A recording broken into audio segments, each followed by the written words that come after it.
Ever think about taking a road trip with an EV? Well, Yahoo Finance senior autos reporter Praz Supermanian recently clocked 1,000 miles in one. You can see him right there on your TV, and he's joining me now. Praz, you got to talk to us about this because I have rented a couple Teslas, and range anxiety is a thing. You don't know it until you see that battery down to like 1%. How was your trip? Right, so I thought to myself, I had an event to go to in North Carolina from New York. I thought, why not take an EV down there?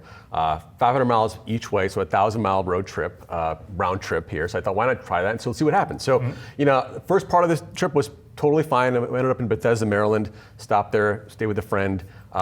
Charging was a little bit tricky because there's fewer DC fast chargers than I thought in the city. I found one that worked, did that. On the way there, on the second half of the trip, I had an issue where I was talking to you about this earlier, where it said I had X amount of miles to hit, and I had a buffer zone of 30 miles when I got to my destination, all charged up, ready to go. It was a little bit of a hot day, and all of a sudden, I started seeing that range go down. My destination range started going down and down until the anxiety goes up. Anxiety goes up until it was 0, and I'm like, shoot, I got to stop somewhere. So I'm trying to mess with the in navigation. Some Duracells, or how does that work? I wish I need like a jump start, right? I eventually was able to find another place nearby, pulled off, charged luckily. And then this is the thing, finding fast chargers is difficult because they're not around as much as we thought, even on the East Coast. So anyway, and you want the fast chargers, by the way. Like 20, 30 minutes, it makes all the difference. Yeah, and this car, which I'll get to, the Porsche Taycan Cross Turismo, it can charge from 15 to 80% in 20 minutes if you're at the right speed. Anyway, I made it to my destination. I was there for a few days. I charged at a Tesla supercharger because they have Porsche has the ability to do that. Very, very straightforward, very seamless. Have an account in the app, do it. On the way back, was much less dramatic. However, I still had some issues where I went to an EV Go once, and they had two plugs. And I thought, oh great.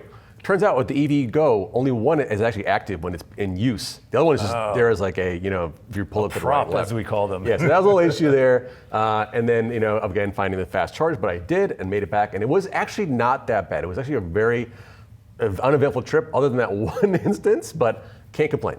Tell us about the Porsche. We got under a minute here. Yeah, so I got the Taycan Cross Turismo. It's all new Porsche Taycan. They updated it from the 2019 model. This is a new front, new motors, better battery, bigger battery.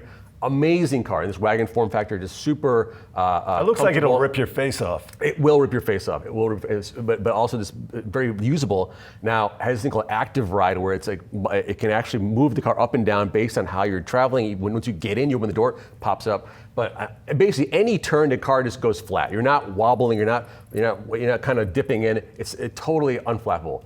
Car costs $116,000. That's a chunk of change. $170 as optioned. Okay, it's not cheap, and in this day and age with EVs, that's a bitter pill to swallow. But if you really want the best and one of the best cars, people pay for it. I know a couple owners who love their Taycan, so they will pay if they want it.